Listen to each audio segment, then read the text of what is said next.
One of Elder Hinckley's first assignments was to work with President Henry D. Moyle in dividing the missions of the world into areas under the direction of the 12.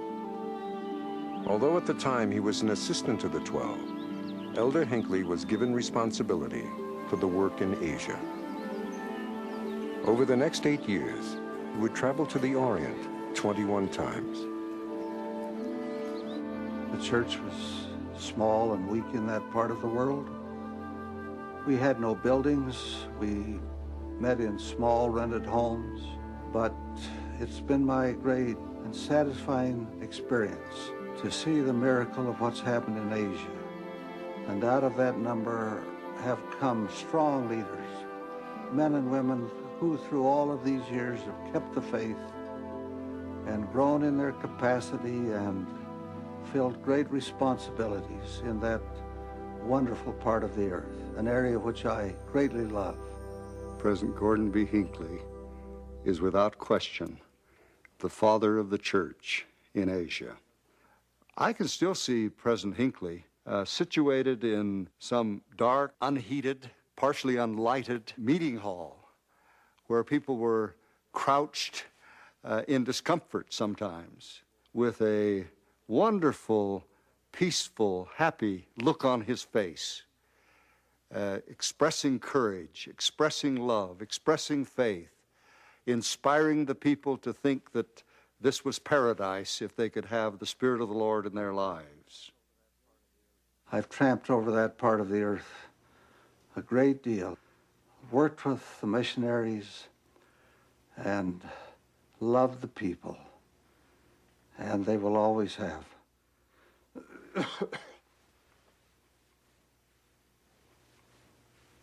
I love them. I'm so grateful for the people of this church. I thank the Lord every morning for the faithful people of the Church of Jesus Christ of Latter-day Saints. 3.5 years after his call as an assistant to the 12, another change, perhaps the most significant, came into Elder Hinckley's life.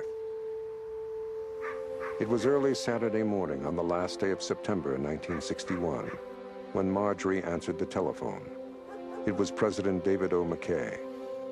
45 minutes later, President McKay invited Elder Hinckley to be seated in his office.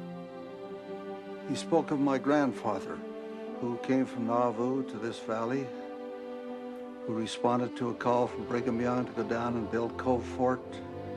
He spoke of my good father, for whom President McKay had great affection. And then he indicated to me that he wished to extend a call for me to serve as a member of the Council of the 12 Apostles. I was overwhelmed by that statement and that call. I hope I have kept the trust that was imposed in me by that sacred call from the President of the Church. When this call to the 12 came,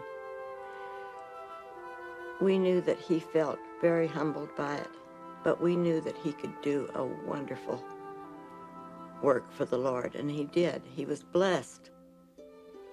Shortly after his call, Elder Hinckley joined President Henry D. Moyle in Europe, where they visited its 21 missions in 23 days, holding day-long seminars in each. He continued to supervise the work in Asia, dedicating Thailand and South Vietnam for the preaching of the gospel. He traversed war-torn Vietnam several times during the war, strengthening local members and servicemen. In 1967, he was given responsibility for the work in South America, organizing numerous stakes and opening missions for the first time in Ecuador and Colombia. After 3 years of supervising the work in South America, he was given responsibility for the work in Europe, then was reassigned supervision of Asia for an additional 3 years. Wherever he went, he carried a tangible love for the people and a faith that left them strengthened. In September 1972, the newly ordained president of the church, Harold B. Lee, asked Elder Hinckley to accompany him on a historic trip to Europe and the Middle East. It would be the first visit by a president of the church to the Holy Land in 2,000 years. We visited the Garden Tomb, and presently it was very quiet, and then he expressed the view that this was the place where the body of the crucified Lord was laid, and that it was here that the first glorious Easter morning occurred when the stone was rolled away. It was a wonderful experience to hear the president of the church, the prophet of the Lord, speak those words with the certitude with which he expressed himself. In May 1980, Elder and Sister Hinckley accompanied the BYU Young Ambassadors on an historic trip to China, where 1 billion people, nearly 1/4 of the Earth's population, resides. Here they found crowds of friendly and intelligent people, eager to learn. Each of us recognized, he wrote, that somehow under the power of the Almighty, this land will eventually be open to the teaching of the restored gospel. A year later, he accompanied the young ambassadors on an extensive performing tour of Yugoslavia, Romania, and Russia. As the world and the church moved into the 1980s, it appeared there were few places Gordon B. Hinckley had not been, and few things he had not done. But on July 23, 1981, a new level of responsibility came upon him. Now a new assignment has come. I appreciate the confidence of President Kimball, of Presidents Tanner and Romney, as well as that of my brethren of the 12, the 70, and the bishopric. My only desire is to serve with loyalty wherever I am called. Whether this assignment be lengthy or brief, I pledge my best effort, given with love and faith. His would be the steady and reassuring voice in the first presidency that members worldwide would grow to appreciate and love. Shortly after his call into the first presidency, President Kimball's health began to deteriorate. Then N. Eldon Tanner passed away, and the health of President Romney failed. By the end of January 1983, the day-to-day responsibility of the office of the first presidency had largely fallen upon him. It was a very heavy and overwhelming responsibility.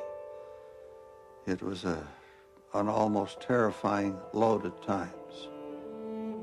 We consulted with our brethren of the 12 constantly and frequently, but with all of that, there were times when I felt overwhelmed, and I recall on one particular occasion getting on my knees before the Lord and asking for help in the midst of a very difficult situation. And there came into my mind those reassuring words, "Be still and know that I am God." I knew then that this was his work, that he would not let it fail, that all we had to do was work at it and do our very best, and that the work would move forward without let or hindrance of any kind.